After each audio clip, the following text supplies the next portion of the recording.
السلام علیکم دوستو، امید ہے کہ آپ سب خیریت سے ہوں گے۔ اگر آپ نے ہمارے چینل کو سبسکرائب نہیں کیا تو سبسکرائب کر دیں تاکہ ہماری تمام ویڈیوز آپ تک پہنچتی رہیں۔ ہم پیچھے تراویح کے سلسلے سے حدیث پڑھ چکے ہیں۔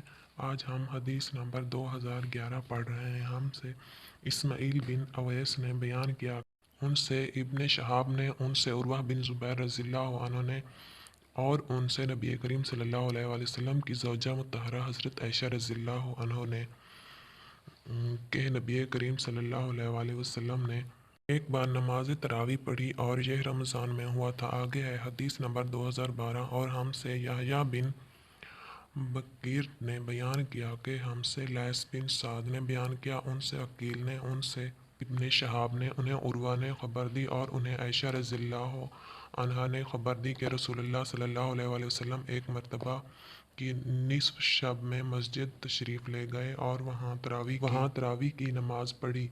کچھ صحابہ رضی اللہ تعالی عنہ بھی آپ کے ساتھ نماز میں شریک ہو گئے۔ صبح ہوئی تو انہوں نے اس کا چرچا کیا، چنانچہ دوسری رات میں لوگ پہلے سے زیادہ جمع ہو گئے اور آپ صلی اللہ علیہ وسلم کے ساتھ نماز پڑھی۔ دوسری صبح کو اور زیادہ چرچا ہوا اور تیسری رات اس سے بھی زیادہ لوگ جمع ہو گئے۔ آپ نے اس رات بھی نماز پڑھی اور لوگوں نے آپ کی اقتدا کی۔ چوتھی رات کو یہ عالم تھا کہ مسجد میں نماز آنے والوں کے لیے جگہ بھی باقی نہیں رہی تھی۔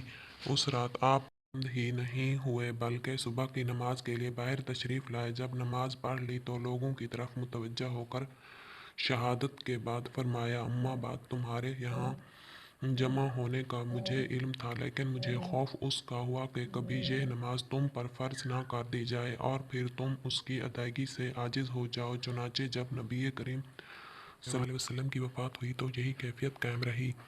ہم اپنی اگلی ویڈیو کے ساتھ پھر حاضر ہوں گے۔ اللہ حافظ۔